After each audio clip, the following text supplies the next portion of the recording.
네, 벌써 주무시고 싶으시죠? 네, 네, 우리 함께 배워보겠습니다. 복습 한번 해보겠습니다. 우리가 지지난주에 제1문을 우리가 함께 배웠습니다. 그 소요리 문답 제일 처음은 무엇을 배웠냐면 사람의 제일 되는 목적, 사람의 최고의 목적이 무엇인가에 대해서 배웠습니다. 그리고 그 답이 뭐였죠? 하나님을 네, 우리 중고등부만 우리 큰 소리로 해봅시다. 자, 시작. 자, 다시. 이건 큰 게 아니에요, 친구들. 자, 시작. 엄마 옆에 가서 읽을래? 자, 마지막 기회 줄게. 자, 시작. 하나님을 영화롭게 하여. 네, 다음 주에는 엄마 아빠 사이에다 끼고 예배를 드려야 될지도 모르겠습니다. 네, 소요리 문답 첫 번째는 이 사람의 목적이 무엇이냐? 이제 하나님께 영광 돌리는 겁니다. 그다음에 하나님을 즐거워하는 겁니다. 라는 것을 우리가 살펴봤습니다. 근데 이제 그걸 살펴보고 나면은 질문이 딱 생겨야 되는데 뭐냐면 하나님을 영화롭게 하라고 했는데 도대체 보이시지 않는 하나님께 어떻게 영광 돌릴 수 있나? 하나님을 어떻게 알 수 있냐? 하나님은 안 보이시는데 이제 이것에 대해서 의문을 가져야 되죠. 그래서 이제 지난주에 보이지 않는 하나님을 어떻게 알 수 있는지 살펴봤습니다. 하나님께서는 영이시다라고 했죠. 영이시기 때문에 우리가 하나님을 만나려고 애쓴다고 만날 수 있나요? 없나요? 자, 없죠. 그래서 하나님을 만약에 하나님 보신 분이 계시면 어디 가야 된다고 그랬죠? 예, 그 정신병원 가셔야 된다고 그랬죠. 하나님 안 보이십니다, 지금은. 그래서 보이시지 않는 하나님을 어떻게 알 수 있는지에 대해서 2문과 3문이 설명해 줬는데 일반 계시, 그러니까 자연 만물을 통해서 원래는 우리가 하나님을 알 수 있어야 했습니다. 그런데 우리가 죄로 인해서 오염되었다라고 했죠. 그래서 로마서 3장 23절 우리 다시 한번 읽어보겠습니다. 자, 시작.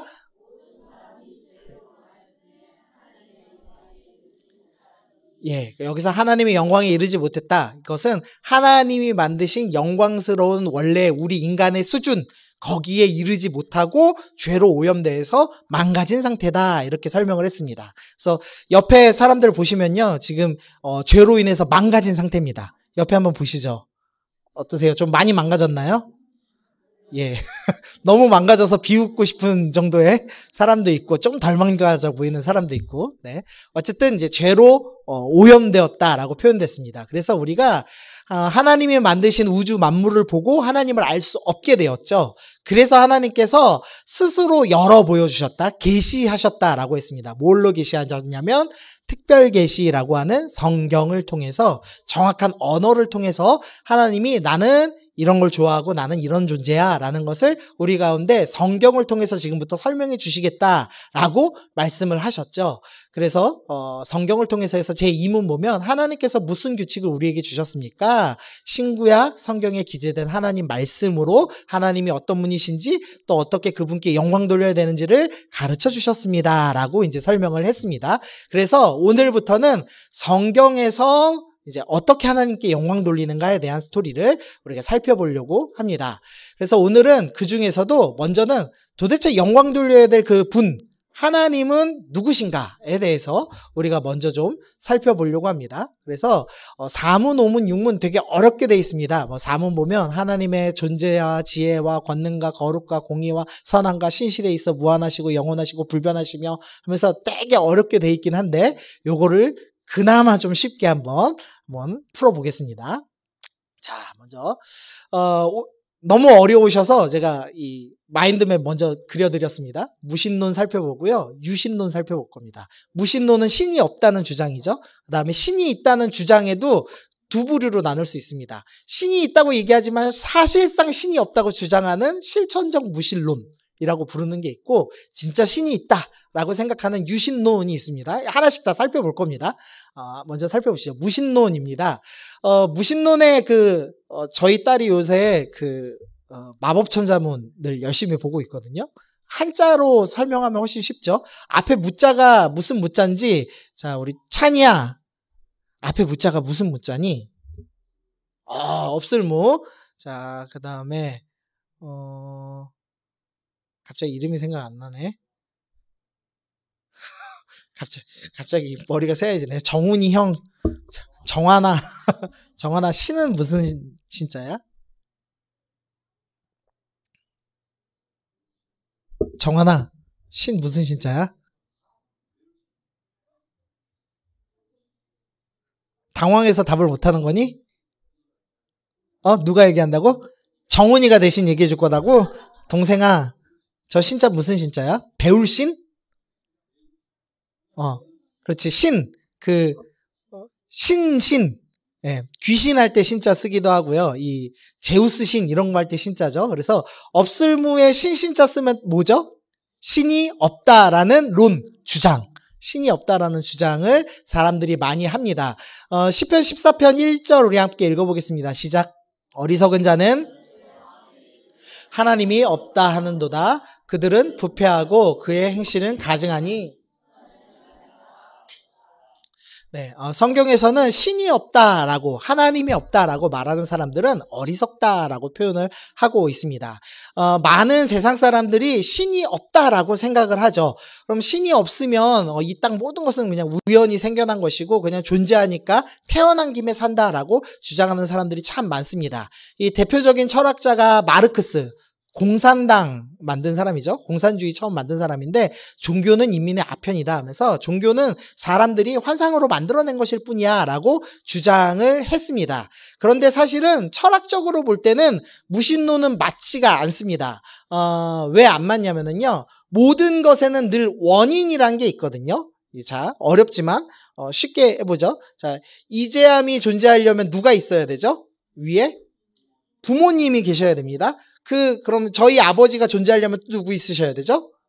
네, 할아버지가 있어야 되죠. 그러니까 할아버지가 원인이고 결과는 저희 아버지고 또 저한테는 아버지가 원인이고 제가 결과물이죠. 맞죠? 그런 식으로 모든 일에는 원인이 있습니다. 계속 따라서 올라가면은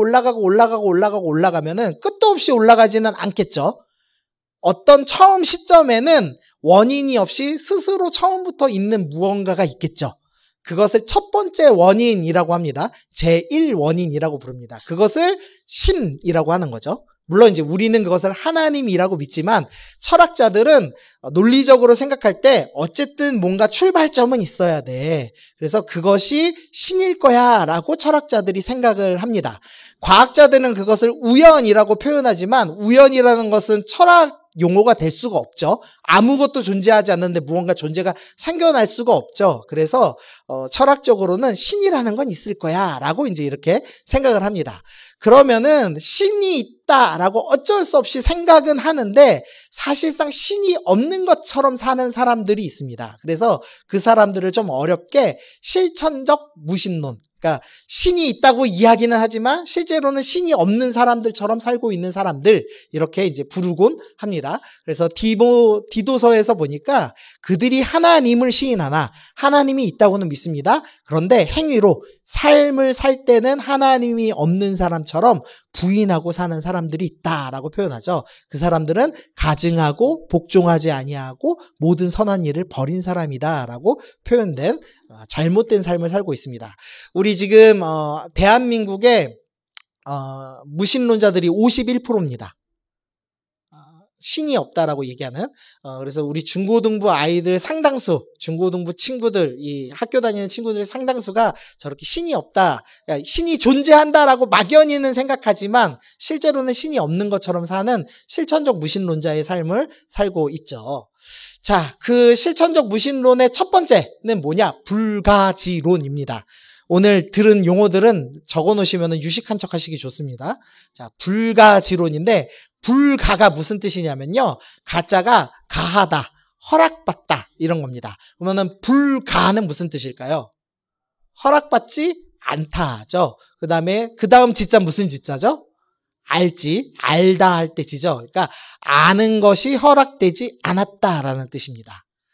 불가지론은 무슨 뜻이냐면 신이라는 게 존재는 해. 논리적으로는 첫 번째 원인이 있어야 되기 때문에 신은 반드시 있을 거야. 하지만 그 신은 인간이 그 신을 인지할 수 있도록, 알 수 있도록 허락하질 않았어. 그래서 신이라는 건 있지만 우리는 알 수가 없어. 그래서 신이 없는 것처럼 살아도 돼 라고 생각하는 사람들이 불가지론자들이었습니다. 그래서 유명한 사람 대표적으로는 칸트, 시간 잘 지키던 사람 있죠? 그 사람이 대표적인 불가지론자이었습니다. 자, 그 다음에 또 실천적 무신론자 이신론이라는 게 있는데요. 이신론은 뭐냐면 이가 이치할 때 이자죠. 그래서 신이 이치, 온 우주의 법은 만들었어. 그러니까 온 우주의 질서와 법칙과 물리법칙은 다 만들었다. 하지만 만든 뒤에는 간섭하지는 않아. 그러니까 신이 온 우주를 만든 다음에 우리를 떠났어 라고 주장하는 게 이신론입니다. 우리 중고등부들 한번 따라해 봅시다. 이신론. 네, 이신론은 신이 두 명이다가 아니에요. 예, 나중에 삼신론이 나올 건데 이신론 때문에 헷갈리면 안 됩니다. 그래서 신이 이치는 만들었지만 법은 만들었지만 간섭하지 않았습니다. 그래서 일반적으로 신이 아주 정교하게 우주를 시계처럼 잘 만들어 놨는데 만든 다음에 도망갔다. 이렇게 이제 주장하는 원리입니다. 왜 이렇게 생각했냐면 이렇게 세상에 악한 걸 봤을 때 신이 존재하진 않는다는 거죠. 근데 논리적으로 봤을 때는 분명히 첫 번째 원인인 처음 우주를 만든 어떤 존재는 있을 수밖에 없다는 겁니다. 그래서 이 두 개를 조화시키려고 신이 존재하지만 신이 역할을 하지 않는다. 이렇게 설명하는 게 이신론이고, 이제 그 대표적인 철학자가 로크나 루소라는 사람들이 있었다라고 이제 합니다. 자, 그런데 성경은 뭐라고 설명하냐면 로마서 1장 19절에서 하나님을 알 만한 것이 그들 속에 있다라고 하죠. 그래서 무신론이든 실천적 무신론이든 그것은 다 틀렸다. 우주 만물만 봐도 분명히 하나님이 존재하신다라는 것 정도는 알 수 있다라고 성경은 설명합니다.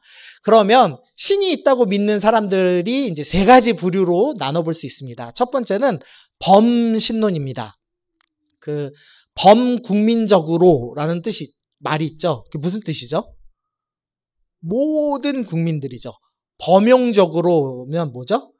모든 데 쓸 수 있다 이거죠. 범자가 그런 의미를 갖고 있습니다. 그래서 모든 것에 신이 깃들어 있다라는 주장입니다. 그래서 도교가 일반적으로 범신론이죠. 자연 만물, 나무도 신이고 바위도 신이고 이렇게 주장하는 것, 그게 범신론입니다.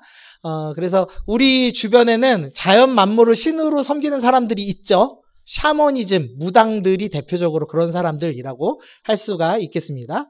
그 다음에 다신론도 있습니다. 다신론에, 자, 성훈아, 다자는 무슨 다자니? 아, 그렇죠. 마늘 다자죠. 그래서 그리스 로마 신화에 나오는 많은 신들, 또 힌두교에 나오는 많은 신들, 그게 이제 여러 명의 신이 있다라고 주장하는 게 다신론의 주장입니다. 그 다음에 일신론. 자, 일자가 뭐죠? 하나죠. 그래서 신이 한 분이다라고 주장하는 것도 있습니다. 그게 이제 대표적으로 이슬람과 기독교라고 할 수가 있겠죠. 자, 여기까지 이제 뭐 이해 안 하셔도 됩니다. 그냥 요런 게 있다. 이 정도만 생각하시면 됩니다. 자, 근데 그 중에서 이제 기독교, 성경이 말하는 한 분, 일신, 한 분이신 하나님이 도대체 어떤 분인가에 대해서 한번 살펴보겠습니다. 삼위일체 하나님 살펴볼 건데요. 자, 먼저 성경에서는 하나님은 자기 자신을 한 분이라고 분명하게 말씀하십니다. 우리 신명기 말씀 읽어보겠습니다. 시작.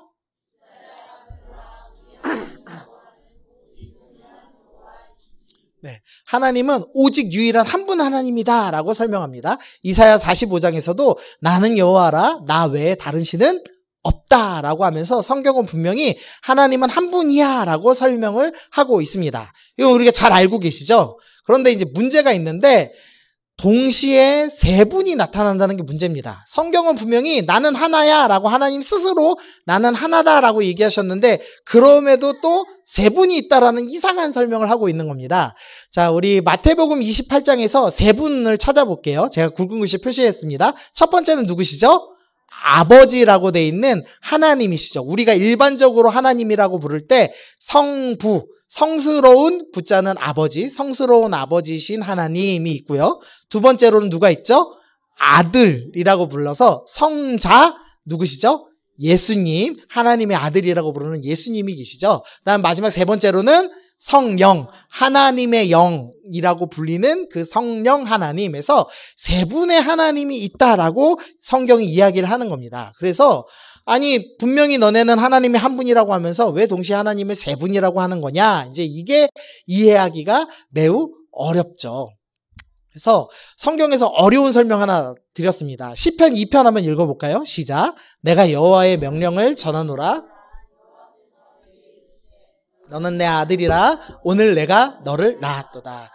이 시편 2편은 하나님께서 성자 예수님께 하시는 말씀으로, 예언의 말씀으로 이해를 합니다. 하나님께서 예수님한테 뭐라고 그러시냐면 내가 너를 낳았다라는 표현을 합니다. 다른 구절들 여러 개 있지만 안 넣습니다. 하나님은 예수님을 낳았다라고 성경이 표현되어 있고요.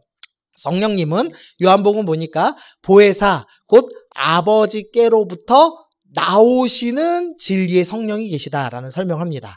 예수님은 낳으셨고 성령은 하나님으로부터 나왔답니다.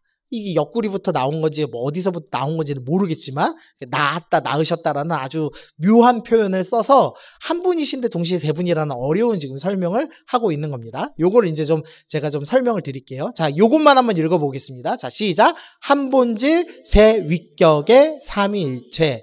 이 어려운 말인데요. 위격이라는 말은요, 우리 몸에 있는 이제 인격이라고 부르죠. 인간의 격이 하나 있죠. 인격 2개이신 분 없으시죠? 있으시면 이제 정신병원 가셔야 됩니다. 네, 그래서 인격이 하나밖에 없죠. 그런데 하나님은 몸은 하나인데, 본질은 하나인데 그 안에 구별되는 3개의 인격이 있답니다.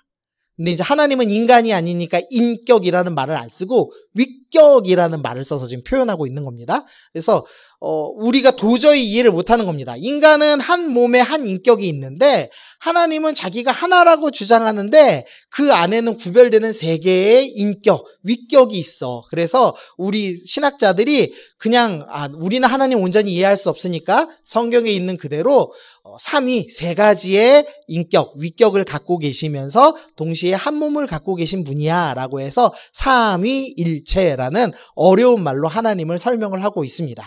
자, 요거까지 되셨죠? 네, 우리 중고등부들 좋네요. 자, 중고등부들, 자, 기지개. 자, 한번 팔 돌려봐. 성훈아, 팔 한번 돌려봐. 반팔 입고 와. 졸지 말고. 자, 이제 좀 쉬운 설명. 아주 낮은 수준으로 한번 삼위일체를 예를 들어 볼게요. 이건 이제 완벽하진 않습니다. 제가 지금 무슨 그림 그려갖고 온 거냐면, 그 흑개미, 우리나라의 운동장에서 개미 많이 죽여보셨죠? 개미 이렇게 눌러서, 저는 운동장에서 많이 죽여봤거든요. 이 흑개미랑 좀 이 빨간색 큰 개미는 군대개미라고 하는 아마존에 사는 그 되게 큰 개미입니다. 이거 인간도 물리면 아프다고 하는 군대개미. 근데 이제 둘이 전쟁할 일은 없지만 예로 들면 전쟁을 한다고 해보시죠. 조그만 흑개미하고 군대개미가 전쟁을 하는데 흑개미의 여왕개미가 지금 군대개미한테 잡혀가기 직전입니다. 근데 이제 이재함이라는 아이가 운동장에서 그 개미들 싸우는 걸 봤는데 아니 우리나라 개미 흑개미가 지고 있는 거예요. 그거 어떻게 해줘야 되죠? 가만히 냅두면 안 되죠. 이거 도와줘야죠. 그래서 이제 어떻게 할 거냐면 입으로 뛰어가면서 개미야 내가 도와줄게 하면서 막 뛰어갔습니다. 그 다음에 이제 어떻게 하냐면 군대개미를 발로 막 밟았습니다. 그러면서 여왕개미를 구출해야 되잖아요. 손으로 여왕개미를 이렇게 구출해가지고 개미굴에다 넣어줬습니다. 자, 몇 명이 한 거죠? 한 명이 한 겁니다. 분명히. 자, 입으로는 개미야 도와줄게 라고 했고 발로는 군대개미 밟았고 손으로는 지금 여왕개미 구출했습니다. 그런데 개미 입장에서 한번 생각해 보시죠. 개미 입장에서는 이렇게 들린 겁니다. 지금 지고 있는데 갑자기 어디선가 위대한 소리가 들린 겁니다. 그가 폭풍우 같은 소리를 발하시며 적들을 공포에 빠뜨리시는 무슨가 우레와 같은 함성을 지르신 거죠. 그러더니 갑자기 큰 존재인 이 발바닥. 개미는 발바닥하고 이게 연결된 게 다 안 보입니다. 조그마니까. 웬 큰 존재가 군대개미를 짓밟아서 심판하시는 걸 봤습니다. 얼마나 기뻐요. 적들을 심판하시니까. 그래서 그 큰 존재 발바닥을 찬양하죠. 그 다음에 동시에 이 노란 5기둥이 어떻게 했죠? 여왕님을 구출했죠. 노란 5기둥이 우리 위대한 여왕님을 구출하셨어 라고 이제 개미들이 찬양하기 시작하는 겁니다. 자, 한 존재가 있습니까? 세 존재가 있습니까? 한 분이 하셨죠. 근데 개미는 지금 뭐라고 인식하죠? 세 존재로 인식하는 거예요. 그래서 사람은 나는 하나인데 라고 얘기하면 개미들은 이해할 수가 없어요. 이해가 되시나요? 우리가 이해할 수 없기 때문에 주님이 한 분이시면서 세 분인 존재로 설명하고 계신 겁니다. 또 하나의 또 아주 말도 안 되는 수준의 예를 한번 들어볼게요. 자, 직선이라는 것은 점으로 이루어진 거죠. 여러 개 점으로 이루어진 건데 만약에 왕따시만한 점 3개가 딱 붙어서 된 직선이 있다고 생각해 보시죠. 그럼 이거 직선이죠, 분명히. 그런데 점의 세계에 같습니다. 그러면은 점 몇 개로 보일까요? 점 3개로 보이는 거예요. 그런데 직선의 세계에서는 얘는 뭐죠? 3개로 구성된 한 몸이죠. 그래서 나는 직선 세계에서는 한 몸이야 라고 얘기하는데 점들은 무슨 소리야 너는 세 명으로 보이거든 지금 이런 상황인 겁니다. 이해가 되시나요? 우리는 하나님을 이해할 수가 없어요. 그래서 우리가 볼 때는 세 분으로 보입니다. 그런데 하나님은 나는 하나야 라고 말씀하시는 겁니다. 그래서 우리가 이해할 수는 없고 우리가 도저히 우리 논리로는 이해할 수 없는데 하나님이 우리는 세 분으로 보이는데 자신을 하나라고 말씀하시기 때문에 우리는 한 분 하나님이라고 이해하고 있는 겁니다. 자, 요게 이제 삼위일체에 대한 정말 쉬운 설명입니다. 이해되셨나요? 네, 평생에 몇 번 안 들어볼 설명이니까 기억하시면 좋겠습니다. 그래서 어렵게 설명을 하면 이쪽에 있는 그림이 사실은 신학적으로는 제일 정확한 그림입니다. 성부는 빨간색은 이다거든요. 성부는 하나님이다. 성자는 하나님이다. 성령은 하나님이다. 그래서 세 분 다 하나님입니다. 그러나 동시에 성부는 성자가 파란색은 아니다예요. 그러니까 성부 하나님과 예수님은 서로 구별돼요. 우리가 이해할 수 없는데 한 분이라고 얘기하는데 인격이 분명히 구별됩니다. 성자 예수님과 성령님도 구별되고 성부 하나님과 성령 하나님도 구별됩니다. 그래서 우리가 분명히 한 분이신데 세 분으로 나눠져 있습니다 라고 우리가 이해합니다. 그 애들 장난감 중에 스피노인가요? 하는 저 모양의 장난감 있습니다. 가운데 잡고 빙그르르 돌리면은 이렇게 쭉 하나처럼 보이거든요. 그런 상태가 아닌가라고 신학자들이 설명을 합니다. 조금 어렵죠? 요 옆에 거 이제 조금 더 이해하기 쉬우실 건데 F는 Father 하나님이시고요. 그다음에 S는 Son 아들이고요. HS는 Holy Spirit 성령님입니다. 근데 지금 가운데 어떻게 돼 있죠? 점이 점점점점 점선으로 돼 있죠. 그럼 완전히 쪼개져 있는 건가요? 안 쪼개져 있는 건가요? 안 쪼개져 있는 거죠. 그래서 옛날에는 이 교회를 만들 때 천장에다가 유리를 만들었습니다. 유리를 만들 때 저기다가 빨간색, 파란색, 노란색 이 세 개로 저 모양을 만들어서 넣습니다. 그러면 햇볕이 들어오면 빛은 몇 개가 들어오는 거죠? 한 개가 들어오죠. 빛을 쪼개보시면은 눈이 그 프리즘이 되신 겁니다. 문제가 있는 겁니다. 빛은 그냥 노란색 빛 보이시죠? 지금 형광빛이 이렇게 들어오죠? 그랬다가 빨간색, 노란색, 파란색 셀로판지 같은 유리를 지나면 어떻게 되죠? 빨간색, 노란색, 파란색이 바닥에 비쳐 보이죠? 그래서 우리 눈에는 분리돼서 보이는데 실제로는 한 분이야 라고 이제 교회가 전통적으로 설명할 때 이렇게 좀 사용을 하곤 했습니다. 자, 요거는 이해가 되실 수가 없습니다. 제가 읽은 책에 뭐라고 써있냐면 이 설명을 듣고 명확히 이해된다면 그 사람은 틀린 것이다. 그래서 이해가 안 되고 몰라야 정상이다라고 써 있습니다. 그래서 모르셔도 됩니다. 예, 모르셔도 되고 하나님한테 부르짖어 기도하시든 예수님께 부르짖어 기도하시든 성령님께 기도하시든 한 분이시니까 다 들으시니까 걱정하지 않으셔도 됩니다. 다만 하나님은 성경에서 자기를 이렇게 설명하고 계시다는 거죠. 그래서 조금 어렵게 신학적으로는 이렇게 설명합니다. 하나님은 삼위 세 가지 인격 갖고 계신데 각 위는 예수님과 하나님과 성령님은 다 각각 온전하신 분이고 다 각 한 분이셔 이렇게 이제 설명을 하곤 합니다. 자, 이제 그 다음에 이제 5, 6문 설명한 거고요. 이제 4문을 보죠. 하나님은 어떤 분이십니까? 하나님은 존재와 지혜와 권능과 거룩과 공의와 선함과 신실에 있어서 무한하시고 영원하시고 불변하신 영입니다. 라는 어려운 설명이 되어 있습니다. 보시죠. 먼저 지금 좀 단계를 나눠놨습니다. 존재, 지혜, 권능, 거룩, 공의, 선함, 신실을 윗줄에 놨고 밑에 줄에는 무한, 영원, 불변을 지금 나눠서 제가 지금 설명드릴 겁니다. 먼저 하나님은 무한하신 분이다 라고 성경은 설명합니다. 무한, 무자가 무슨 무자죠? 없을 무고, 한자는 한계할 때 한자입니다. 그래서 한계가 없으신 분이라고 설명합니다. 특별히 대표적으로 뭐에 한계가 없으시냐? 공간에 한계가 없으십니다. 공간에 무한이다라는 좀 어려운 설명을 하고 좀 이제 들어보셨을 겁니다. 편재하신다라는 설명 들어보셨을 겁니다. 편재하신다는 말은 존재하시지 않는 곳이 없다라는 좀 어려운 설명입니다. 우리 굵은 글씨만 읽어보겠습니다. 자, 시작.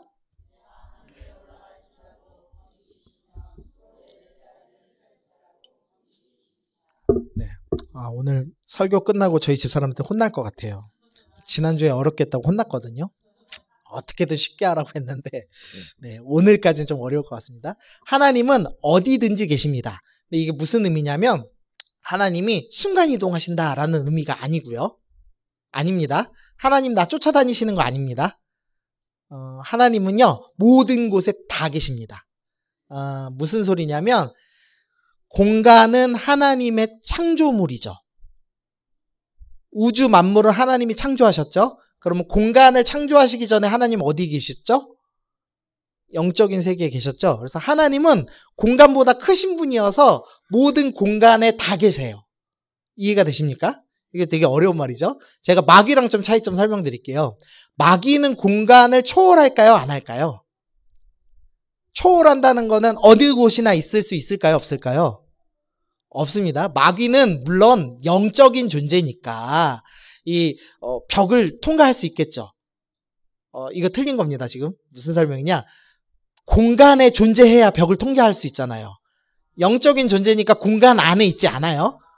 그렇지만 마귀는 예를 들면은 성재 형제님 옆에 마귀가 있다. 그럼 제 옆에 마귀가 있을 수 있나요? 없나요? 없죠. 전능한 존재가 아니니까 저쪽에 가 있으면 이쪽에는 발휘 못합니다. 능력을.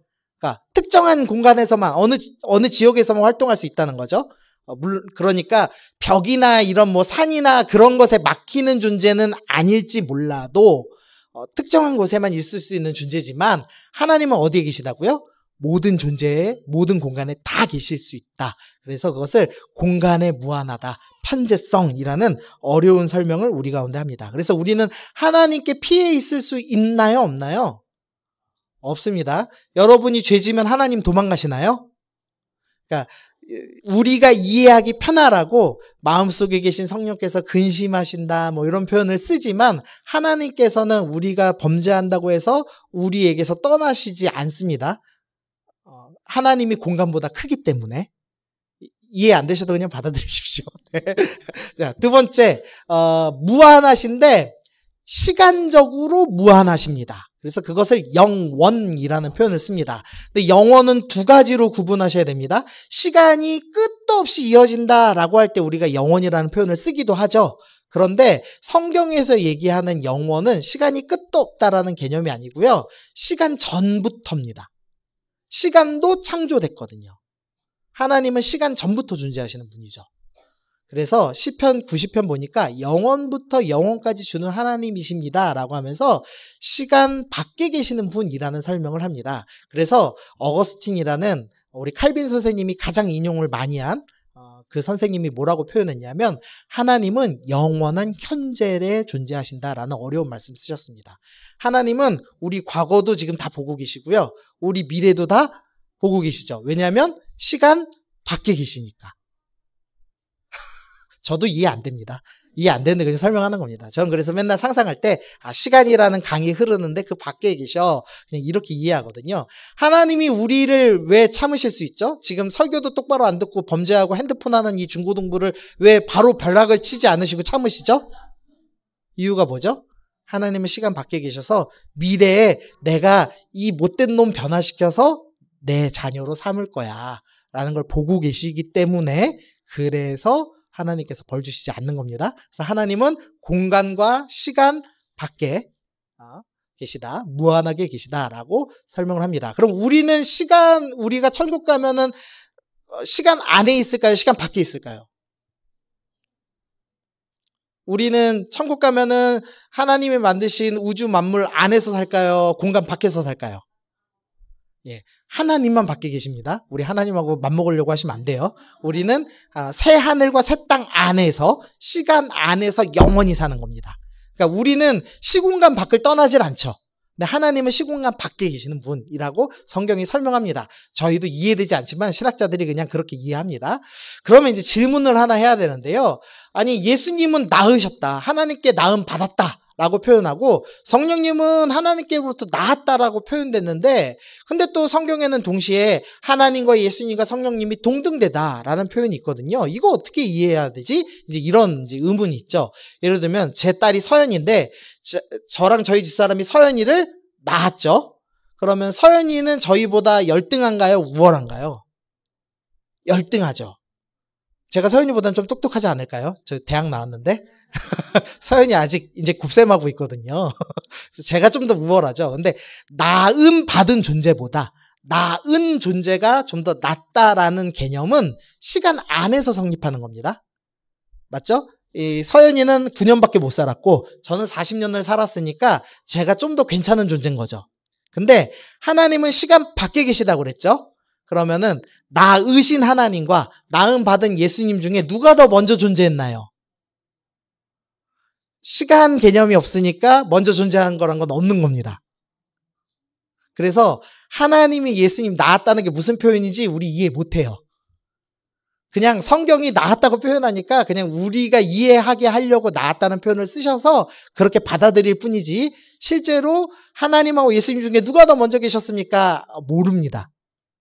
먼저 계셨다는 표현 자체가 성립이 안 됩니다. 왜냐하면 시간이란 개념이 없으니까 어렵죠. 그래서 하나님과 예수님과 성령님은 태초 전부터 함께 하셨죠. 그래서 요한복음 1장에서 태초에 말씀이 계셨다라고 하면서 시간과 공간이 창조되기 전부터 하나님이 이미 예수님과 함께 계셨다라는 설명을 하고 있죠.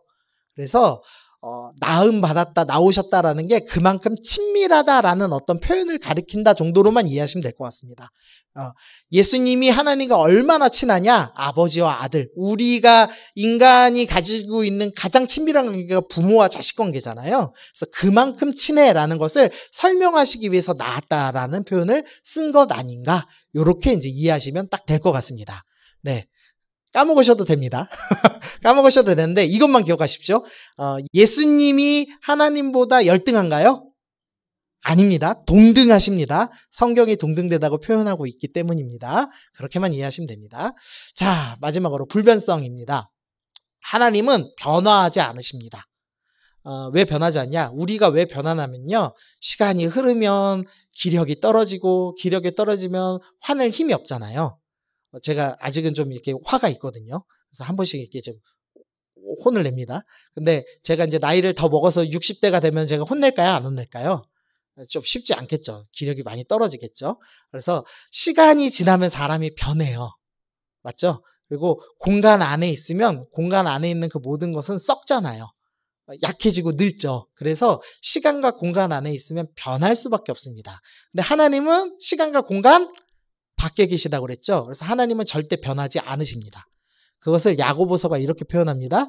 우리 말씀 읽어보겠습니다. 자, 시작. 온갖 좋은 은사와 온갖 선물이 다 위로부터 빛들의 아버지께로부터 내려오나니 그는 변함도 없으시고 회전하는 그림자도 없으시니라. 자, 위에 그림자가 있습니다. 제가 이렇게 가리면 여기 어디 그림자 생기죠? 제가 이렇게 틀면 어떻게 되죠? 그림자가 작아지겠죠? 우리는 외부로부터 외부에 있는 이 반응 때문에 변화가 일어납니다. 근데 하나님은 그런 변화가 아예 없으세요. 그래서 그림자도 안 변해. 하나님은 이렇게 이제 야고보 선생님이 그렇게 설명을 했습니다. 어쨌든 시간과 공간 밖에 계셔서 안 변하십니다. 우리는 그것만 기억하면 됩니다. 하나님은 시간도 상관없으시고 공간도 상관없으시고 절대 안 변하셔. 그게 제일 포인트인 겁니다. 하나님이 자기를 설명하시는데 뭐라고 설명하냐면 나는 절대 안 변해. 이 설명을 지금 여러 구절을 통해서 하신 겁니다. 안 변하시는 그분이 그럼 어떤 성품을 갖고 있냐? 먼저는 지혜로우십니다.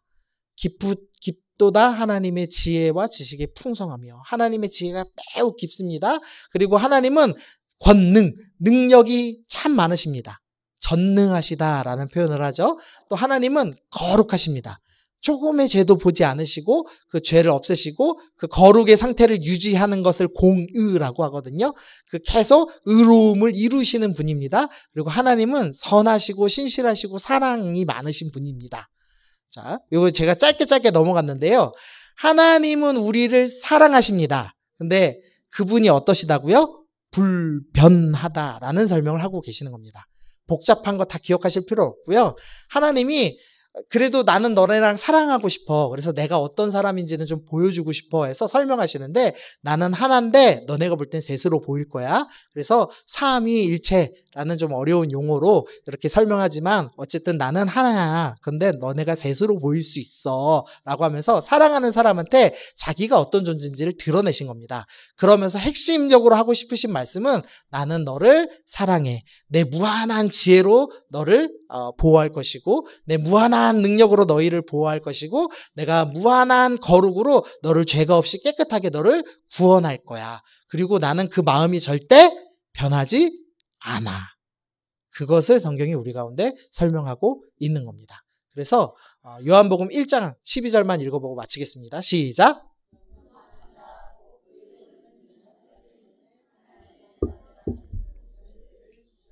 네, 우리 찬양팀 나오겠습니다. 우리 다시 한번 말씀 읽어보겠습니다. 시작. 영접하는 자, 곧 그 이름을 믿는 자에게는 하나님의 자녀가 되는 권세를 주셨으니. 하나님이 우리를 자녀 삼으셨습니다. 아멘. 하나님이 우리를 자녀 삼으셨는데요. 우리의 힘으로 구원받을 수 있나요? 없나요? 없습니다. 그래서 하나님이 그 무한한 지혜와 무한한 전능을 사용하셔서 우리를 거룩하게 바꾸실 겁니다. 죄가 없게 만들어 내실 겁니다. 그 다음에 시간을 초월하셔서 미래에 성령께서 바꾸신 우리의 모습을 바라보시면서 그래 나는 너가 이렇게 될 거 알고 내가 너 사랑했어 라고 하시면서 우리를 품으실 겁니다. 하나님의 그 모든 전능과 지혜와 사랑으로 우리를 변화시키시고 절대 마음이 변화하지 않으시며 우리를 끝까지 사랑하셔서 영원한 나라로 우리를 구원하시겠다라는 것이 하나님이 우리 가운데 알려주시는 하나님의 모습입니다. 그래서 그것만 좀 기억하시면 좋겠어요. 우리 함께 찬양하실 텐데요. 우리 힘들고 지쳐라는 찬양할 건데요. 주님께서 우리에게 하시는 말씀입니다. 너 지금 힘들지? 너 지금 낭망해서 넘어지고 싶지? 그런데 나는 절대 변하지 않아. 나는 내가 가진 모든 지혜와 권능을 다 사용해서 너를 변화시키고 너를 구원하고 나는 너랑 영원히 함께 할 거야 라고 주님이 우리 가운데 말씀하고 계십니다. 우리 그 사실을 좀 기억하시면서 우리 함께 찬양으로 우리 고백하겠습니다.